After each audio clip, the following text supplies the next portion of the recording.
आज mutton केंचा केंची रोषे fast आज तेल पड़ुची सोरिष तेल आलू छणा होता से तेल आउ पकईदे बेसी तेल पकईबानी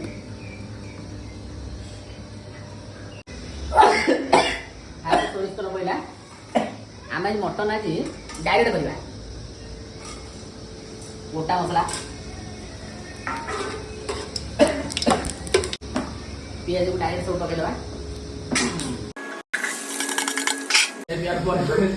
मटन सब ढालदेवा लंका पाउडर जीरा पाउडर धनिया पाउडर अदा रसुण पेस्ट हलदी पकई खाली घाटा 45 मिनट मटन छाड़देवा